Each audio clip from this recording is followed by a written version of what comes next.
Ankunft in Khartoum. Für die Berliner Performance-Künstlerin Eva Meyer-Keller ist es der erste Tag im Sudan und die erste Begegnung mit einem Land, das von Krieg und Vertreibung gezeichnet ist. Bilder von Alltag und Normalität bekommt man im Westen in den Nachrichten nur selten zu sehen. Seit 1989 regiert Diktator Omar al-Bashir. Es gelten die Gesetze der Scharia. Eva Meyer-Keller ist für das erste unabhängige Theaterfestival zum Goethe-Institut Khartoum gereist. Kinos und Theater gibt es im Sudan kaum. 20 Jahre Bürgerkrieg haben alles zerstört. Das Festival ermöglicht ein Treffen der freien sudanesischen Künstlerszene und den Austausch mit einer deutschen Künstlerin.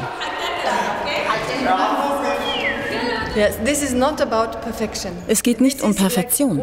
Es geht um Problemlösungen mit Hilfe der Kunst. Bei Eva Meyer-Kellers Performance Pulling Strings werden scheinbar nebensächliche Objekte an Fäden gespannt.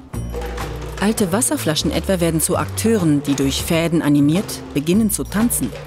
Jeder Künstler sucht sein Material aus und interpretiert die Installation auf seine Weise. Für freie Künstler gibt es im Sudan kein Geld. Viele haben keine Arbeit oder ein geringes Einkommen. Für Veränderung im Land ist eine gute Ausbildung nötig. Und das wird hier gefördert. Ich habe den Eindruck, dass die Leute jetzt begeistert sind, weil einfach nur ganz rein praktisch, die haben eine Struktur in ihrem Tag.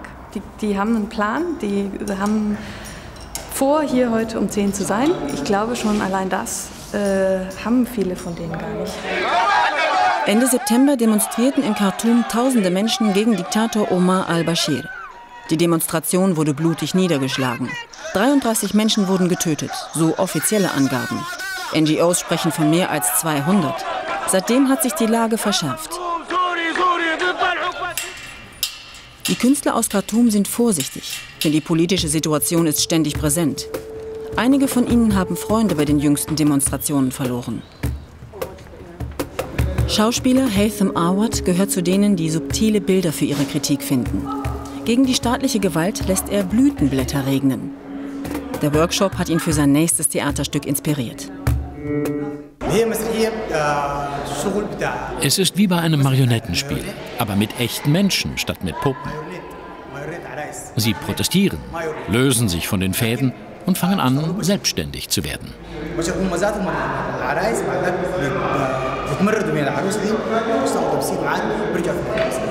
Lili Kobler, Leiterin des Goethe-Instituts Sudan, hat das Festival initiiert.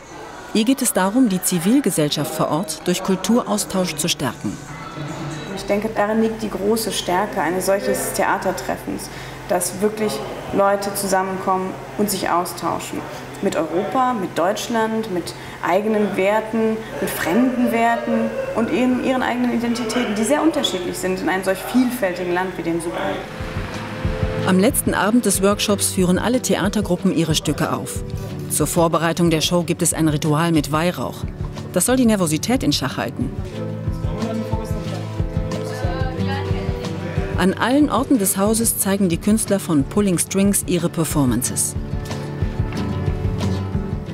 Eine Karte des Sudans wird angezündet.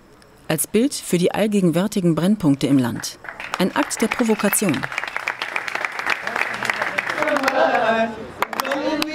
Während die Workshop-Teilnehmer noch feiern, wird nebenan schon die nächste Aufführung vorbereitet.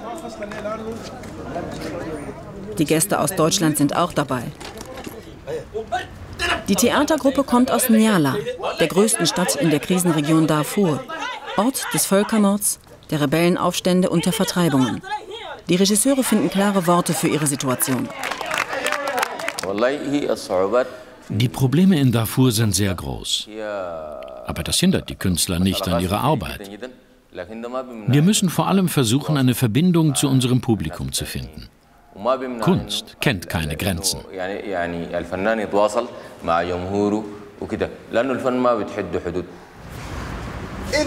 Das Stück ist inspiriert von einer alten Legende aus dem Darfur und ist eine Persiflage auf Despoten und ihren Machthunger. Du da hinten, ich spreche mit dir. Du mit dem großen Kopf. Der Sultan sagt zu dir, geh hier lang, aber du gehst woanders hin. Machst du einfach, was du willst? Glaubst du, dass es hier keine Ordnung gibt?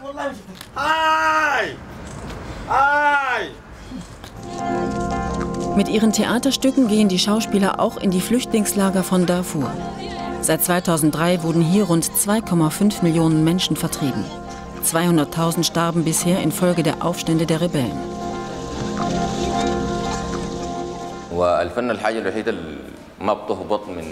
Es ist wichtig, Kunst zu haben, damit wir uns mit den Problemen in unserer Region beschäftigen können. Und natürlich mit den Möglichkeiten eines friedlichen Zusammenlebens. Es ist wichtig, um andere Volksgruppen zu akzeptieren.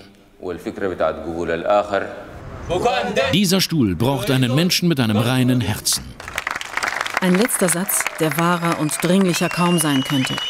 Mutig in einer Situation, in der von der Regierung jedes Wort an seinem kritischen Gehalt gemessen wird. Das Festival ist zu Ende. Abschied am letzten Abend. Vorher war das Land einfach so ein Farbklecks auf einer Landkarte und ein paar Bilder aus dem Fernsehen oder der Zeitung. Und jetzt öffnen sich so die Augen. Es wird sich zeigen, inwieweit das Spuren hinterlässt bei den Leuten. Es sind die letzten Momente, bevor für die Künstler der Alltag wieder beginnt und damit auch das Warten und Hoffen auf eine bessere Zukunft im Sudan.